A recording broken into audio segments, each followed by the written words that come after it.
Hey there, everyone. Welcome to the show, My So-Called Fabulous, and I've got her back. Okay, I have talked to you for years and years and years about my hearing issues, okay? And back in March of 2021, I had Dr. Robin Carson on the show with Carson Hearing Care, and she convinced me that I really did need to get my act together and get help. So, everyone, welcome back to the show, Dr. Robin Carson. Thank you. I'm excited to be here. Appreciate being invited back. Yay. Thank you so much. And I did bend your arm this time because I know, there's no thinking. In March of 2021, I did not want to hear anything. I did want to hear, but I didn't want to hear any information you had to say about me needing hearing devices, right?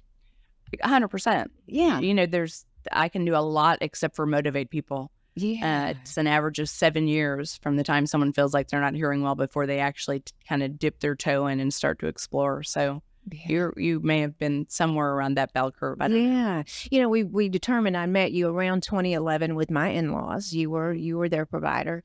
And my dad, you see my fabulous daddy, we call him Popsicle, and you've helped him through his hearing journey, his lack of hearing journey. And we're going to talk about the types of hearing, the hearing loss. But I hear from so many people, I need to do that. I need to get in and see her. I need to see that because I talk about you all the time. Not only are my doctor, you are my friend. But I need to get in there. And I've checked back and they're just like, I haven't. So I know I have a lot of shame and guilt and I'm vain. I'm like, oh my gosh, what did I do? So the psychology behind this, like you said, you can't change people, right? Mm-hmm. But tell us about the whole, getting people to come to your office. Well, the reason people don't come is the stigma associated with hearing loss. I think that people feel old and they don't want to address that. But even it's just this overlooked part of our anatomy. When I go into the community and talk with physicians, and I asked them, why is it that we don't send our patients annually for a baseline audiogram to see where they're hearing? We do mammograms, colonoscopies, get your eyes looked at, your skin checked out. And the doctors look at me and say, I don't know why we don't even think about it. It's this overlooked part of our anatomy. And hearing loss is such an insidious, slow slide from normal that it takes a long time before you recognize the fact that you aren't hearing as well as you should. But there's definitely a stigma. It makes people feel old. Anybody who says to me, Robin, I don't care what the hearing aids look like, I just want to hear well, they're lying to you. Everybody has a thread of vanity, and I get it. I mean, I myself wear devices. I care how they look. And so vanity, I think, certainly plays in a big part of why people just aren't ready to make that next move to get help. Yes. And you mentioned this, the feeling old. Mm-hmm. I'm in an industry with a lot of young people. I'm literally the old one on the block in social media and podcasting and things like that. And I came to you recently and just said, Robin, I can't wear, I'm going to take mine off. And if you're on YouTube, or run to YouTube and you can see mine are the color. I don't know if you can see this, Chris, but this is the color of my hair, right? Mm-hmm. And they're very small. And people will say, I didn't even notice. I'm like, you're lying. You did notice. And that's just me. But if you look at this one, and then I talked Robin into this one. Yes, she definitely talked me into this one. I did talk. You can barely see it. And I'm going to have Robin explain this. This goes deep into my ear, and I have problems with my ear. But look at these two different hearing devices. This one I chose because no one can see this at all, but it's harder to hear. So hearing aids come in all shapes and sizes, and depending upon the audiometric configuration, somebody's anatomy, the shape and size of their ear, their vanity, their interest in how it looks, you choose different styles from different manufacturers, and there's complications, and there is kind of a pluses and minuses to every style of hearing aid. And I think what you're experiencing is when you wear the hearing aid that's most appropriate for your audiogram, you hear better, it feels better, but it doesn't look as good. Right. And so when you choose style, a tiny little hearing aid that's going to be invisible, sometimes you're sacrificing what's the best performance option for you. And you're saying, okay, I'd rather have it be really small and invisible despite the fact that it might not have the performance of a device that might be more noticeable. So it's a sacrifice and it's a give and take.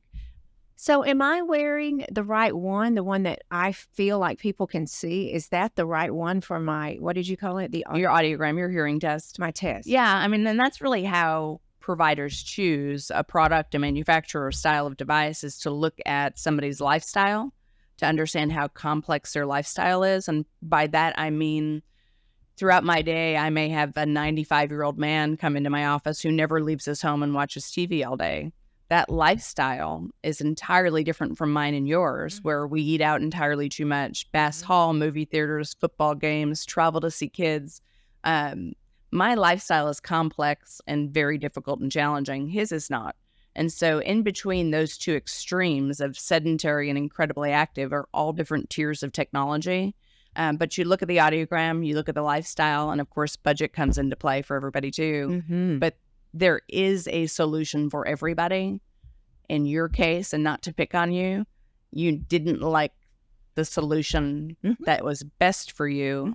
Although I know that in your heart of hearts, whether or not you're willing to say it out loud, you hear the best with it. And it's the most comfortable. Right. And, you know, I bet a plumber once $10 that no one was going to notice his hearing aids because he was so vain and he couldn't get over it.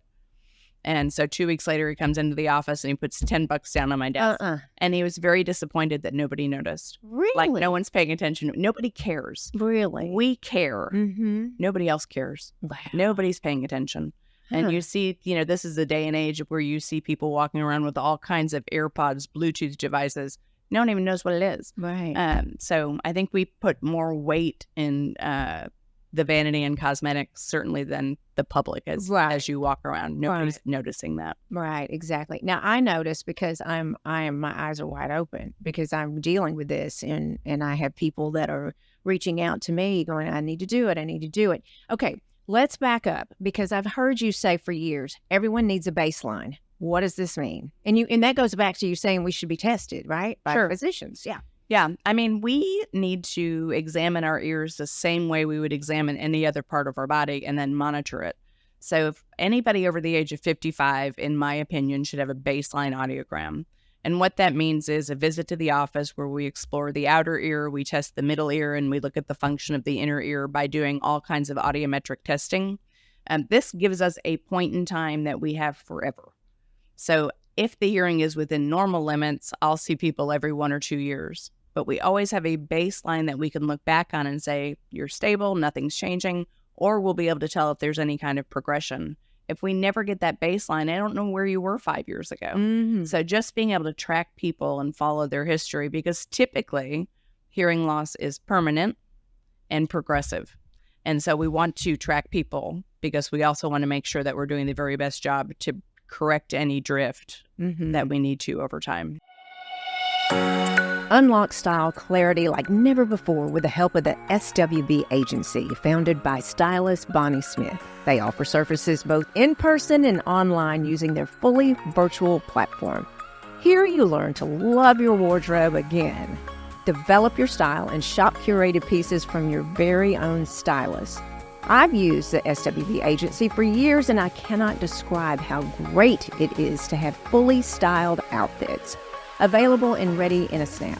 For more information, visit www.theswbagency.com. Again, that's www.theswbagency.com. Link is also included in the show notes. Is there a supplement? Is there a medication, that can prevent hearing loss? To the best of my knowledge, we are able to recreate hair cells in guinea pigs.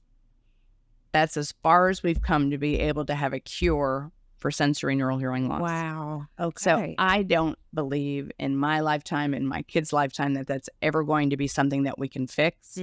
And it's because of our anatomy. The cochlea, which is our organ of hearing, is encased in the hardest bone in the human body, the mastoid bone. This is our mastoid bone, and the cochlea, which is our organ of hearing, is encased in that bone. So you can't get to it. So by the time you get to the cochlea, you've destroyed it. So there isn't any medication. There's nothing that you can do to prevent hearing loss taking supplements, but you can avoid firearms, factory work, power tools, leaf blowers, and any very dangerously loud levels of noise really will exacerbate a hearing loss, and it kills you. I see all my guys from the military and all the hunters here in Texas that have really done a tune on their ears. And interestingly, the profession of dentistry, I have so many dentist patients because of the high-speed dental drills they've used all these years just does a tune on their hearing. Really? So it's really fascinating. Wow. Hearing loss tells a story. I can see if it's noise-induced. I can see if it's congenital. I can see if it's just hearing loss due to the process of getting older. I can see if it's hearing loss due to chemotherapeutic agents or high-dose antibiotics. So hearing loss tells a story. Typically, it's a cumulative effect. So people come in and say, yeah, my mom and dad had a hearing loss. And second to that, I hunted in my 20s and I didn't wear hearing protection. And then you add to that the process of getting older, and just like the nerves on every other part of our body, our nerves of hearing become less sensitive as we age. So there's so many reasons why people have a hearing loss, but just trying to get that baseline, to go back to your question, it's so critical for us to follow you 10, 15 years from now. Wow. Greg being 70, my husband, he really doesn't have, I need to get him in for a baseline, but he can hear it. He has selective hearing. Sure. You know what I mean? Working on fixing that for years. Yeah. Yeah, it doesn't work. You can't fix that, can you? 30 years of trying. But it's interesting, but everyone in the aging process will have a hearing decline, correct? I think it's an inevitability for everybody. Okay. But in your husband's case, his parents had a hearing loss, so there is there we go. a genetic link, and just as we age. And I'm sure, just being a guy in Texas, he's been exposed to hunting and firearms at some point. For sure. So your perspective is his hearing is really good because you're maybe comparing it to what you can and cannot hear. But in reality, is it normal? We don't know unless we do a baseline test. Wow. Yeah. Okay, back up to the genetics, because his dad, I don't really, in my opinion, and correct me if I'm wrong on this, I don't think I have environmental, like I've never shot firearms. I'm not a concert going. I don't work around machinery or anything. I taught aerobics and was screaming to the microphone. But is that issue genetics, do you think? I think that for you, I'm guessing because I don't know, but I would say that there's a genetic link for sure. So you have this predisposition to have hearing loss. And then as we get older, just this little drift, stealing just a little bit of hearing every year. But you have, and I always hate to talk about you because I'm not picking on you, but if I were to lay you next to 10 women your age, you would have significantly more hearing loss than the typical hearing loss due to the process of getting older. Right. But your dad has a terrible hearing loss. Yes. But his is due in part to noise exposure. Yeah. And probably a genetic link that he had, and then the process of getting older and any medication, high fevers, illness that you had in childhood. All of those things factor into how we hear, but nobody thinks about it. Okay. I asked you earlier today about chemotherapy. We have a friend that went through chemotherapy and has hearing loss. I had no idea. Medication as a child? Just share all this. I mean, how? I mean, so there's a class of medications that are considered ototoxic. So they're toxic to the ear. Less and less of them because we're aware of it. But there are some audiologists, because I don't work in a hospital setting, and it's really not what we do. Cancer patients will be tested on a regular basis to see if there's any impact from the chemotherapy and medication they're taking. Anything we ingest, our ears are very vascular. So anything that we take, people who suffer from tinnitus or ringing in the ears or tinnitus, it's said both ways. People who take aspirin have a very high likelihood of experiencing some degree of ringing in the ears. Lots of medications that we take over the counter and prescription will have that as a side effect. So anything we ingest is having some impact on our body. And chemotherapy really does a tune, as does high-dose antibiotics. If you think about like Rush Limbaugh, who had bilateral cochlear implants, his was due to abusing prescription pain-killing medication. Wiped out his hearing. So really an example that we, of someone that we know, you just need to be real careful. Be careful. Yeah. Anyway, I mean, with pharma, for sure. I mean, I'm seeing that everywhere. Yeah. Guest up here talking about what it's doing to our bodies and not reading and listening, on the television at night when they go, blah, blah, blah, blah, blah, it probably And says death, here, yes. right? The last little thing that can happen. Yeah. Or death. Right. End of Yeah. story. Okay, so you talk about cochlear implants. What is, I actually, you talk about seeing that. I saw that and didn't think twice about it. A man at the national championship a couple of years ago. Young. So cochlear implants, and it's really not full transparency my wheelhouse of what I do. My real expertise and my love and my passion is hearing aid technology. Mm-hmm. But cochlear implant technology is advancing at the same rate, I know. But essentially, like I said earlier, the cochlea, which is encased in the hardest bone in the human body, our mastoid bone, when people become cochlear implant candidates, it's typically that hearing instruments are no longer providing benefit for them. And so they make the decision to get a cochlear implant. And that surgery is pretty invasive in that you are surgically ablating the cochlea, wiping out 20,000 hair cells that exist inside that little organ of hearing, and you're replacing those hair cells with an electrode array. And you then hear through electrical impulses. I hear that the change in cochlear implants been as dramatic as the change in hearing instruments. But I often say to people, you don't want to be a cochlear implant candidate. Correct. We want to keep our arms around you and be able to help you with hearing aids for as long as we can.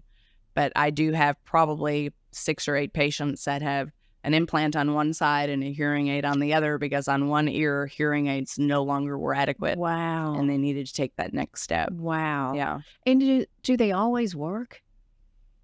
Like anything, right? Yeah. Okay. Yeah. There's, I would say they've gotten real good at it. Yeah. But if it doesn't work, the thing that always scares me about cochlear implants, if it doesn't work, you've surgically ablated the cochlea.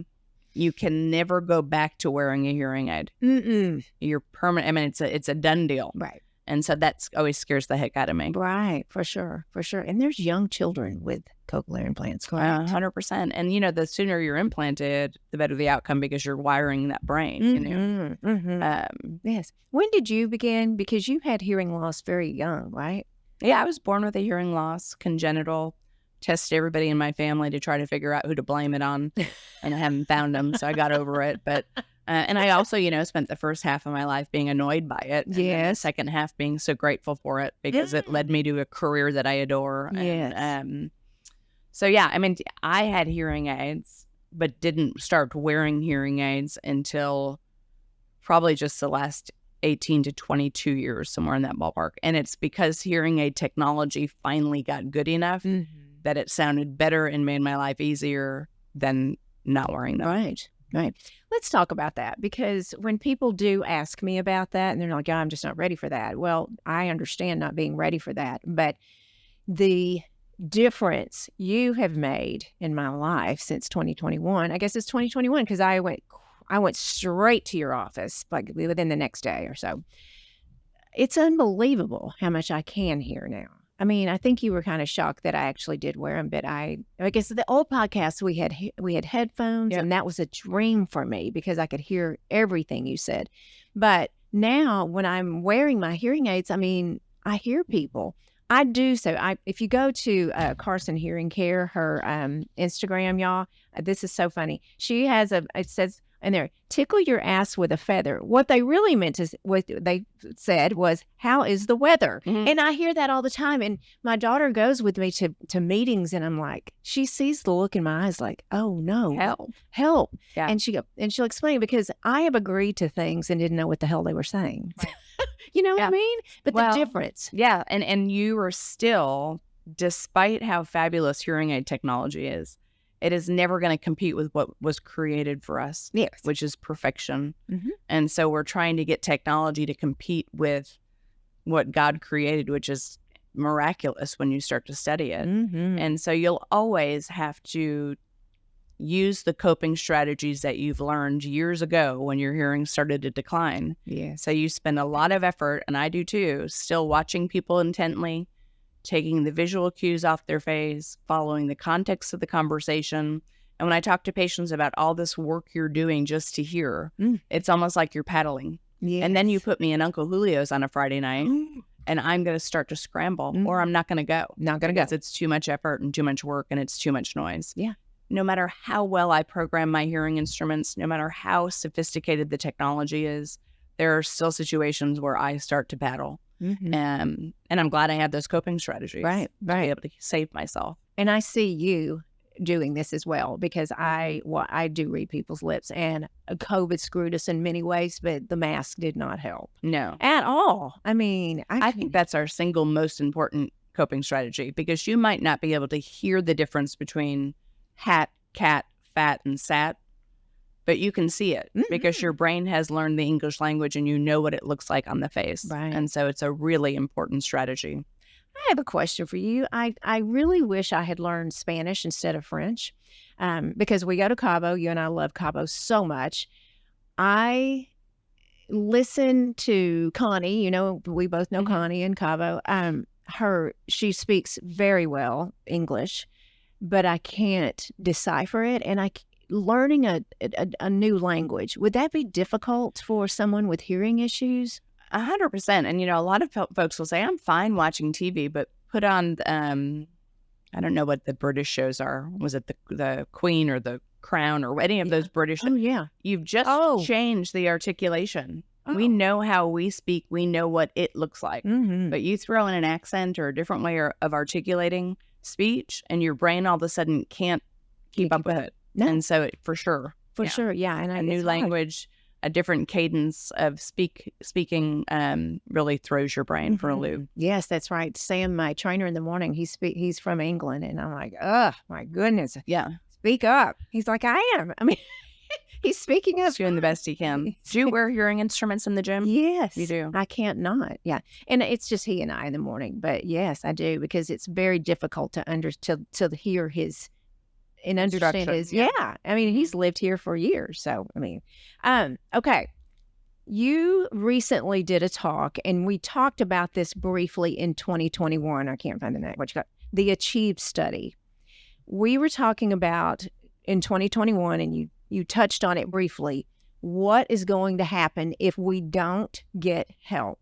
You talked about we're swimming like, oh my gosh. I mean, I know tonight I'm going to a very loud restaurant. I'm so stressed because I know, and I have to pay attention. So what is going on when we're having to work so hard to listen? It's a great question, and I talk about it every day. It's I call it the implications of untreated hearing loss. The first time it was really studied, the biggest component that people are scared of and that talk about is the association between hearing loss and cognitive decline. In 2011, it was a Johns Hopkins study that really first brought this to the forefront, where we started to pay attention to it. But there was a landmark study that was just released this last July, and it was a 3-year longitudinal study, which is the longest study on this association between hearing loss and cognitive decline that's ever been done. And it was earth-shattering to me in such a way that I felt like, why is the whole world not talking about this?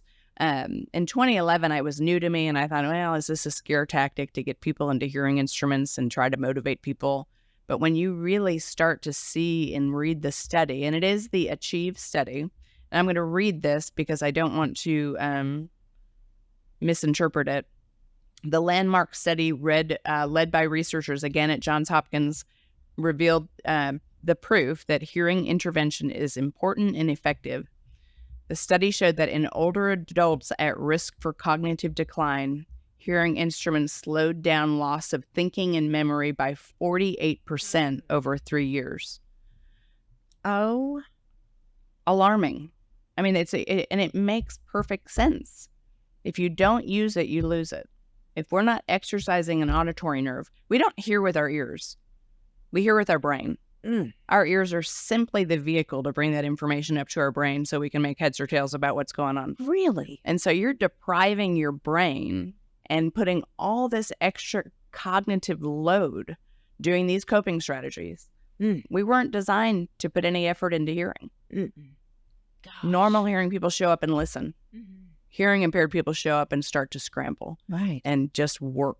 And you're stealing cognitive reserves, and you're putting way too much effort. And then as a result of that, sadly, what I see is people stop the scramble and they just kind of socially isolate themselves. They withdraw from conversations. They stop participating in activities that gave them pleasure, and they just become withdrawn. Yeah. Which tees up depression. Oh. There's so many things that at the core are untreated hearing loss, including increased risks of falling. People who have a hearing loss fall more often. There are studies that show that. But to me, it's social isolation, it's depression, it's cognitive decline, it's memory issues, general sense of well-being. And I told someone yesterday, and she started to cry, life is in the sidelines. Like this intentional conversation, even without hearing aids, you and I would be able to survive using our coping strategies. But it's the banter. It's the punchlines of the joke. It's the grandkids chatting in the backseat of the car. It's the little banter in life that's fun. Not this one-on-one, well-lit, no background. That's not where life happens. Right. And so you're missing the joy of participating in life and enjoying the things that should give you pleasure if you just don't take ownership and fix it. And honestly, you're annoying the heck out of your family. Yes. And I can pick on hearing impaired people because I am one. It annoys the heck out of my husband more than it does me. I'll just say, what'd you say? Right. And he'll say, never mind, forget it. Exactly. And then I miss it. You miss it. So I end up losing. And I said to this wife yesterday, I said, never mind, forget it. And she said, exactly. I said, but what's going to start happening now is you won't even say, never mind, forget it. You'll say to yourself, well, he's not going to hear me anyway. Right. And so you just missed a fun engagement with your spouse, loved one, or a friend because they don't want to bother. It's too much work for them to communicate with you. Right. I when I left your office, and I thank goodness she lets me have her cell phone, but I wore these, and you said, just see how they feel, and I was like, oh my gosh, I hear the rain. I mean, annoying amount of rain. I heard the wind, the car. I'm like, is this car this loud all the time? So it was a different from what I'm typically hearing, but the feeling, what I'm saying, everyone, is the feeling of hearing that that you don't hear, the rain, is amazing. Yeah. I mean, it's amazing. And it's worth the vanity for me. It really, really is. You know, I'm lying about that, but I know. I was going to say, life is to be participated in. Right. Absolutely. And I just see it far too often. People do nothing about it, whether it's vanity, and there's a financial element. Hearing instruments are not inexpensive, but there is a solution for everybody, or there is a way to help everybody, even if you're on a budget with hearing instruments. There are places to be sent. There are things to do. There's no reason why we can't help everybody. But when you wait till you're 92 years old, 78 years old, 86 years old, and you should have been in my office at 55 or 60, it is so much harder for you to have the successful outcome as opposed to somebody who amplifies early, amplifies right when they recognize the problem, starts to exercise that auditory nerve, keeps their brain wired for sound, doesn't deprive their brain of information. Those people long-term become far more successful hearing instrument users than the folks who wait too long to get help. So I think I was sitting here doing the math. I think I was 55, 56 when I came to you. Well, I came earlier and I just said, no, I'm good. I did. I'm like, I'm out. I'm good. And I remember testing your hearing thinking, what are we doing stomping around the world like this? But you were not ready to stare that in the face at all. Y'all, and seriously, I'm so embarrassed at myself, but I'm not because I know myself. But I did. I remember going to office and she said, hey, I was with Dad. And you're like, come on, let's do a baseline. It was a trap. Yeah, it was. Trickery. But you knew. But what was an aha moment for me was when you were on the podcast last. But you went and you have something in your office. I'm speaking like I know what I'm talking about. But you said, this is how you are hearing. And y'all, it was so low. I started crying. I was like, oh my gosh, I hear That's terrible. It was a voice, whatever. You had a Yeah, we have a machine. great tool. It's called HearView, and it's a opportunity to be able to simulate hearing loss Yeah. for loved ones, third parties, and patients. And so it's a really excellent tool. I'm proud to say I developed it 5 years ago. You I found an did? app company in Dallas and worked really hard because I think we did a terrible job explaining the audiogram.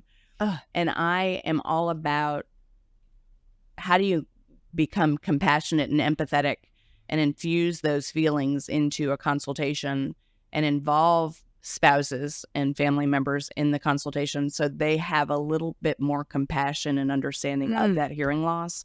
And so this tool allows you to simulate speech, music, speech and noise, and even to be able to record a spouse's voice and then hear how the husband is hearing your voice. Yeah. And it creates that, oh my God, I had no idea. And it gets everybody on the same page saying, okay, not do we have a problem? What do we need to do with this problem? It's And unbelievable. it is eye-opening. I mean, that is eye-opening, and I just was, oh my gosh. Speaking of ear irrigation, you went viral on TikTok with ear irrigation. What does that have to do with anything we're talking about? So 3 parts of the ear: outer ear, middle ear, inner ear. Most of the issues we deal with are inner ear related. Those are people who wear devices. There are outer ear and middle ear issues that are considered conductive hearing losses that don't require amplification. In many cases, they require referral to an ear, nose, and throat specialist for repair, whether it's medical intervention, medication, surgery. And everybody who comes into my office when they don't hear well is just praying it's a plug of wax in their ear. No, They all just hope it's just wax. right. And so we have these great screens at our house. I live there. I work I work too much. We have these great screens in the office that allow us to put a camera down in the ear canal where we can visualize the ear canal, the health of the ear canal, and the eardrum. And it shows there's either wax or there's no wax. I can see a beautiful eardrum image or I can't. But if there's wax in the ear, we need to get rid of it before we can test. Mhm. And there's all different ways to do that. One is irrigation. We can use a curette at the end of the camera. It's really fun. And so a couple of years ago, we did go viral with irrigation, and it was really interesting to see TikTok kind of take off. It's kind of like Dr. Pimple Popper. Oh, People couldn't look away. And so it was just a TikTok on nothing but irrigation. Irrigation. I couldn't even watch a lot of them. So yeah. Gosh, I couldn't either. So I have an issue because my canal is tiny. Yep. Right? And that's why we had such a hard time with these little girls that are just so tiny. Does everybody's ears different, right? Like, it's like a fingerprint, everybody's anatomy is different. Everybody's ear canal size is different. There's 2 bends in the ear canal, aptly named the first bend and the second bend. But your ears are squirrely. man. Like they're tight bends, they're small. And so we're trying to put like 10 pounds into 5 pounds, Right. How do we get all of the technology to fit into a tiny ear canal? It's hard. Mm-hmm. And we run out of space, but there's not enough real estate in there. No. Which is why the beauty, I wear the same style hearing aid that you do, that one of them with that receiver over the canal. Mm-hmm. The beauty in that is I'm not taking up a lot of real estate in my ear because I'm actually putting the bulk of the device on top of my ear. Right. So it minimizes what I need to make room and space for, but it optimizes my ability to not have to leave off technology because of size. Mm-hmm. So it's a sacrifice. You're sacrificing something to get something tiny, but you're losing Bluetooth capabilities, cell phone streaming. There's so much that you lose because you want to keep something small. Right. It's hard to have it all, just like anything. Right. And I do. I'm blessed that I have 2 pair. You can call one, it's my comfy shoes, and the other one is not, but it serves a purpose for me right now. You were talking earlier about no one sees. So I was just at a dinner about a month ago, and a young girl in Fort Worth, young girl. We all know who she is, and I'm not going to say, but she came up to me. She said, and my hair is like it is right now. It was big and fluffy and not on my greasy on top of my head. And she said, Tiffy, I see your wire. And I'm like, what wire? I mean, I was so immediately like, what? And she pulled her hair back. Now, this girl's in her 30s. Pulled her hair back and showed me. She said, I just got them. And she said, I just heard for the first time, and I can't even remember when, the tape in my office on a box. I've never heard this tape. Like, Mhm. she said, my life has changed. And I was like, oh my gosh, she came to me, she connected, she knew I was okay talking about it, So reaching out and talking about it and sharing. I mean, 30 versus my age, late 50s. You know what I mean? Look what you've done. Well, I But mean, I mean, just to inspire people to say it's okay. it is It okay. doesn't make you imperfect. It doesn't make you old. It Right. doesn't make you ugly. It doesn't make you stand out in a crowd. Right. It's okay. It's And in okay. fact, it makes you a better version of yourself. Right. And we are preventing or just really the onset of dementia. I mean, that study. If that's not alarming, and, Oh. and again, I am not a scare tactic. I'm a very laid back, very conservative recommender of technology. I think there's a time to fix it. There's a time to sit on it. There's a time to just develop your coping strategies. But people are more scared of Alzheimer's, dementia, cognitive decline than they are of cancer these days Wow. because we can't fix that. You can't fix it. No. And so, I mean, figure it out. Just get a baseline. Just see where you are today Mhm. so we can see where you are 5 years from now in comparison. Exactly. And then you could make an informed decision to correct a problem. Right. Okay. If you're not understanding and you do sense that you or a loved one is having hearing issues, please go to Dr. Carson. How can we find you? And she is amazing. She's so freaking fun, too. Well, I'm so blessed to have a career I love and love what I do. Carson Hearing Care. It's carsonhearing.com is our website address. We are conveniently located on the bricks of Camp Bowie. I love to eat, so it's across from Tokyo Cafe, in between Lucille's and Uncle Julio's. You can find us there and come see. It's a fun environment. It's great people. I have an incredible staff and a great team, and it's a blessing. So It is. It is. Y'all are amazing. And you just love working with your population. I do. The different demographics that you're reaching. It's just, there's nothing. And she's going to get it right. She is going to get it right. You have worked with me. I'm the most tenacious person you'll ever meet. And I tell people that I don't give up. No. And if we can't solve it, we'll part as friends and say, let's try it again in a year. Yeah. And, there's Well, I just good love stuff it. out there. Well, thank you so much. Thanks for having me everyone. back. Oh, my gosh. I adore you. And Hi. thanks for doing what you do to make it okay Thank you. Thank you. It was to tough. need help. Yeah, Takes a village, doesn't it it? does. It does. Everyone, thank you so much for listening today. I hope you took something away from today's podcast. We're just trying to spread the word, trying to help out here. And you know what I say every single week? Keep being fabulous.